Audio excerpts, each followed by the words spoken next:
Assalamualaikum warahmatullahi wabarakatuh. Selamat siang teman-teman semua. Sebelum memulai seminar siang ini, saya ingin Bapak Ibu, rekan-rekan semua berkenalan dengan teman-teman di samping, kiri dan kanan Anda. Minimal 5 orang dan waktu yang saya berikan adalah 2 menit.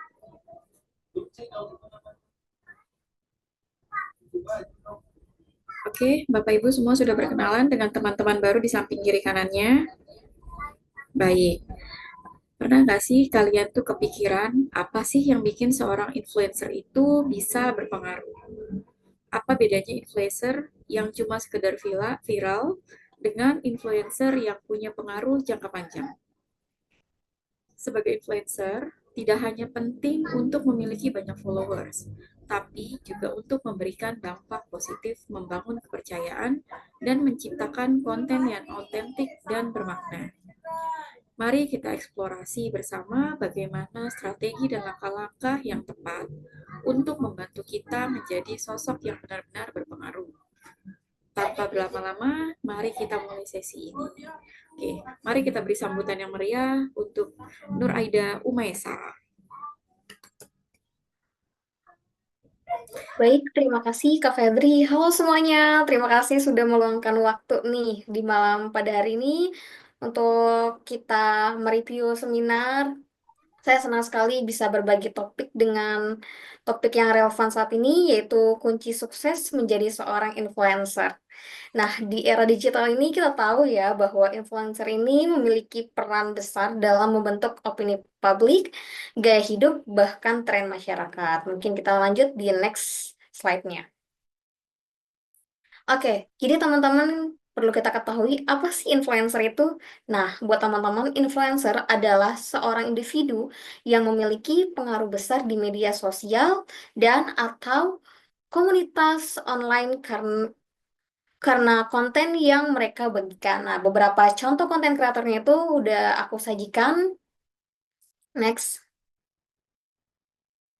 Nah, jadi beberapa konten kreator itu aku membagi jadi tiga, teman-teman. Ada yang viral, ada yang musiman, terus juga ada lagi yang tenar, tapi sekarang sudah tidak tenar. Nah, ini adalah contoh influencer yang sedang viral. Contohnya yaitu Tasya Farasya, seorang influencer beauty yang dimana dia setiap waktu, seiring berjalannya zaman, sampai saat ini ia terus menjadi influencer yang menetap. Jadi setiap eh, kategori beauty dia selalu hadir. Nah, yang kedua itu ada Fadil Jaidi ya. Mungkin kita bisa tahu Fadil Jaidi ini dengan konten-kontennya, dengan bapaknya, dengan konten-konten bersama keluarga yang lucu-lucu, sekaligus menjadi influencer yang berpengaruh juga nih di dunia TikTokers dan YouTubers. Nah, setelah itu yang ketiga ada Fujianti Utami Putri yang mungkin kita bisa kenal itu adalah Kak Fuji ya, atau akunnya itu Fujian. Nah, ini tuh salah satu seleb TikTok, seleb Instagram, seleb YouTube juga, dan dia punya pengaruh penting nih. Setiap apapun konten-konten yang sedang viral, pasti seorang seleb TikTok si Kak Fuji ini selalu mengikuti trennya. Jadi ini adalah beberapa di antaranya influencer yang viral. Nah, selain yang influencer yang viral, ada lagi influencer yang musiman. Oke, di next. Nah, di sini aku pakai contoh influencer yang musiman itu ada Kak Oki Setiana Dewi, yaitu dia seorang aktor juga, seorang ustazah, seorang influencer besar juga di Indonesia. Dan dia ini untuk musiman ini biasanya untuk menjelang Ramadan atau pada saat Ramadan, beliau ini aktif aktif di media sosialnya. Nah, yang kedua ini ada Irfan Hakim. Begitu pula sama Irfan Hakim ya, kalau misal pada saat Ramadan biasanya seorang influencer ini aktif sekali di media sosialnya, bahkan di televisi pun aktif juga sebagai host, sebagai MC di berbagai kalangan kalangan di media sosialnya. Oke, ini yang musiman. Nah, nextnya itu ada yang tenar tapi sekarang udah nggak tenar nih. Nah, ini dia guys. Untuk contohnya itu aku pakai dua contoh yang mungkin udah nggak asing lagi untuk di si dua influencer atau konten kreator ini, yaitu Alif Cepmek ya. Yang sebelumnya tuh sempat viral yang dia tuh mengutip kamu nanya. Nah, ini salah satu contoh influencer yang ada tapi sudah nggak tenar. Nah, juga ada satu lagi JJ Slebeu. Nah, ini udah nggak asing lagi ya untuk si JJ Slebeu ini yang mengutip kata Slebeo. Nah, ini dia salah satu influencer yang sempat terkenal, cuman untuk seiring berjalannya waktu dia sekarang sudah tidak terkenal. Nah, untuk nextnya, lantas dari beberapa influencer yang aku share tadi dari ketiga jenis tadi, lantas bagaimana sih tips dan trik supaya kita menjadi seorang yang sukses dalam di dunia media sosial sebagai influencer yang sukses? Oke, next. Nah, jadi tips dari aku nih, yang pertama itu kita harus tentukan bidang. Kita mau fokus kemana? Mau ke fokus gaming, beauty, atau lifestyle, atau fashion, atau elektronik, atau keagamaan, atau komedi. Nah, itu penting banget karena kita harus punya ahli di bidang kita gitu. Contohnya seperti tadi yang aku paparin, yaitu adalah Tasya Farasya. Mungkin di sini udah ada nggak asing ya sama Tasya Farasya. Siapa nih yang nggak kenal sama Tasya Farasya? Boleh acung tangan ya. Oke, setelah menentukan bidang, ya lalu yang kedua adalah itu adalah autentisitas. Nah, jadilah diri sendiri ya. Bagikan cerita pribadi dan pengalaman nyata yang relevan tanpa pencitraan. Contoh yang kedua ini aku pakai contoh Kak Fadil Jaidi ya. Jadi dia itu tidak mengarang-arang. Jadi dia mensapil produk, ajak keluarganya tanpa pencitraan, tanpa yang dibuat-buat. Itu benar-benar natural dari konten-konten yang dia lakukan di TikTok maupun di YouTube bersama keluarganya kah ataupun bersama bapaknya. Jadi gak ada yang dibuat nih harus harus berakting ini itu nggak. Jadi benar-benar naturalis. Nah, yang ketiga ini kita pakai konsistensi dalam konten. Jadi buat jadwal dan posting secara teratur. Jadi sebagai konten kreator atau influencer penting banget nih selain nentuin niche, terus juga autentisitas. Nah, kita perlu adanya tuh konsin konsisten tuh ya, konsisten dalam mengupload video. Jadi kita jadwalin misalnya dari seminggu ke depan kita mau konten apa aja. Nah, biasanya untuk menjadwalan ini kita ada penyesuaian juga. Kita bisa mengikuti trending di TikTok teman-teman ya. Jadi kalau misalnya kita udah planning nih, udah selang-seling, kita sehari promosikan produk, sehari tentang keluarga, sehari tentang edukasi. Nah, ternyata ada yang sedang trending, mungkin kita bisa beralih ke yang trending supaya supaya kita itu menjadi influencer yang relevan. Oke, yang keempat ini ada kenali audiens. Nah, jangan lupa buat teman-temannya aku sebagai pembicara aku selalu ingatin kalian itu harus kenalin audiens kalian nih. Misalnya ke audiens kalian itu kebanyakannya ibu-ibu atau anak-anak atau anak muda, cewek atau cowok nih buat audiensnya. Kenapa? Nah, pelajari siapa followers kita dari segi umur, terus juga minatnya, kebutuhannya, lalu kebiasaan mereka. Jadi teman-teman, kalau kita penontonnya ibu-ibu, tapi ternyata konten kita ini bucin seperti ke anak muda, kan ini nggak cocok ya teman-teman ya. Biasanya kalau misalnya tidak ada penyesuaian antara audiens itu, nah itu engagement kita kurang kurang memikat para audiens kita. Jadi penting banget nih kalau misalnya penonton kita ibu-ibu, terus kita meng-share promosi tentang keluarga atau tentang edukasi orang tua, nah pasti mereka lebih menyentuh karena sudah sesuai dengan audiens kita. Nah, yang kelima ini kita ciptakan konten berkualitas ya. Nah, teman-teman mungkin pernah lihat konten-konten yang bisa membedakan ya konten yang berkualitas sama yang nggak berkualitas. Kenapa sih? Nah, biasanya kalau misal kita pakai konten berkualitas itu bisa membangun engagement kita. Jadi sesuai dengan zamannya teman-teman. Kalau misal kita kontennya cuman asal-asalan, tanpa tertata, terus juga pengambilan videonya asal-asalan, terus juga tidak ada pesan moral gitu ya, tidak ada edukasi, tidak ada tujuannya. Nah, itu biasanya kurang memikat teman-teman ya, kurang memikat. Oke, next yang keenam itu ada. Nah, ini dia teman-teman bangun interaksi itu yang aku bilang tadi ya. Aku bangun interaksi itu maksudnya gimana sih Kak? Oke, jadi bangun interaksi itu libatkan audiens dengan polling, terus pertanyaan-pertanyaan, bahan komentar, terus juga bisa DM. Mungkin kalau DM agak ribet ya teman-teman. Nah, bisa teman-teman pakai dengan cara pertanyaan. Mungkin kakak pernah lihat konten kreator atau influencer Willy Salim, pernah lihat Atta Halilintar.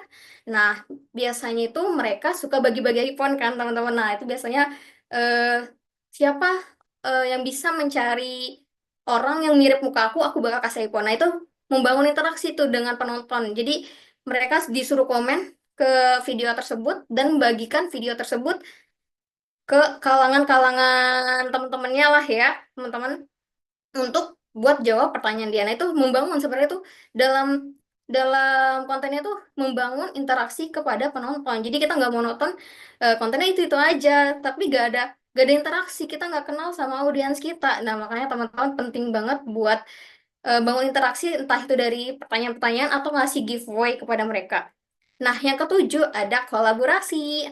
Nah, kolaborasi ini tuh dengan influencer lain ya, atau dengan brand. Kita bisa, kalau untuk influencer itu, kita bisa pakai influencer yang lagi terkenal. Nah, teman-teman ada yang tahu nggak nih untuk influencer yang terkenal saat ini siapa aja?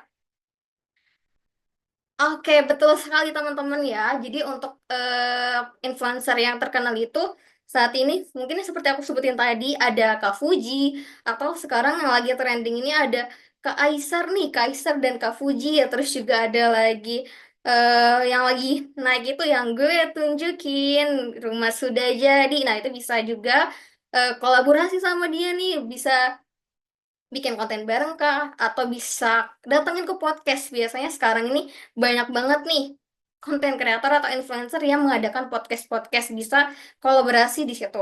Nah, selain itu juga bisa kita kolaborasi juga dengan para brand-brand ya.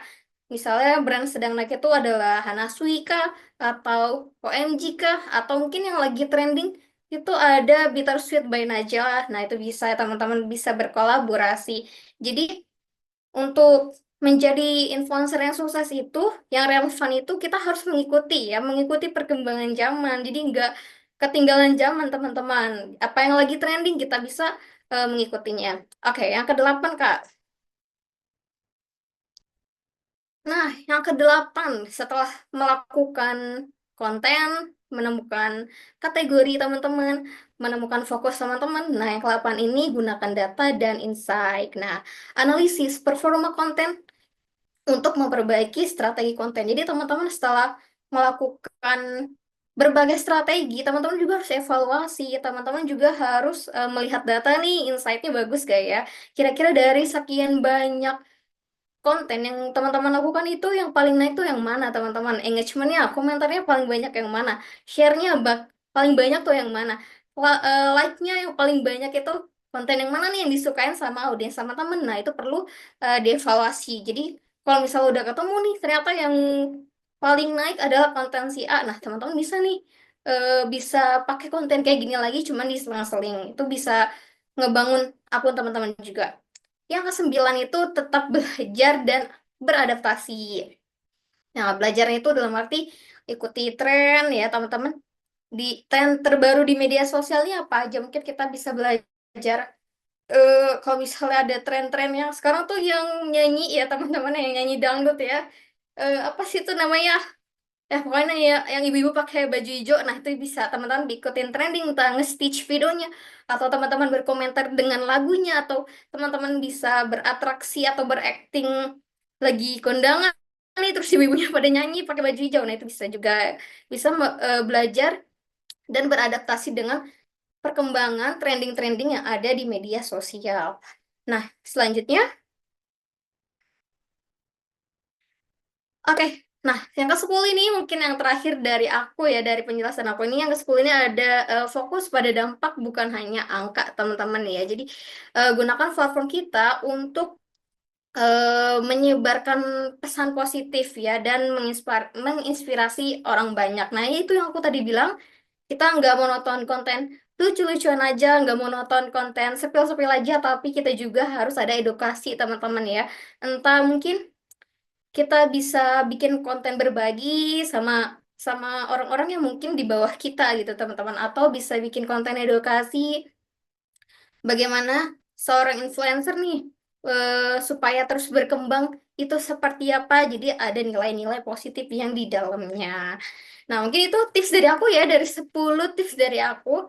Kalau misalnya teman-teman mau coba, boleh banget. Mau sharing-sharing ke aku, boleh banget. Nanti aku bisa share email aku, teman-teman, di kolom pesannya. Jadi teman-teman bisa kirim email, mau sharing-sharing Kak, atau teman-teman bisa berteman di LinkedIn aku, namanya Nur Aida Umaisa, itu boleh banget. Bisa kita sharing-sharing ya, teman-teman. Oke, mungkin dari yang 10 aku tadi bilang, ada sebuah kesimpulannya nih. Jadi, kesimpulan dari aku, menjadi influencer bukan hanya memiliki banyak followers, tetapi juga mampu menginspirasi, mempengaruhi, memberikan dampak positif kepada audiens. Nah, mereka juga membutuhkan kerja keras, konsisten, dan juga komitmen untuk terus memberikan nilai kepada audiens. Jangan hanya mengejar popularitas, teman-teman. Jadi, tetapi fokuslah untuk menciptakan konten yang berarti dan berdampak. Jadi seperti itu, teman-teman. Aku ingetin lagi, kalau misalkan mau sharing-sharing itu boleh banget ya, boleh banget ke LinkedIn aku aja, atau aku bakal share email aku bakal kasih tips-tips yang lain ya. Dan tentunya pasti ada voucher-voucher buat kalian kalau misalnya mau ikut seminar aku di next seminar. Oke, terima kasih teman-teman. Selamat siang. Oke, boleh tepuk tangan yang meriah. Terima kasih untuk Kak Aida, Kak Nur Aida Umesa atas penjabarannya. Oke. Eh, Terima kasih kepada rekan-rekan semua yang telah berpartisipasi dalam sesi hari ini tentang kunci sukses menjadi influencer yang berpengaruh.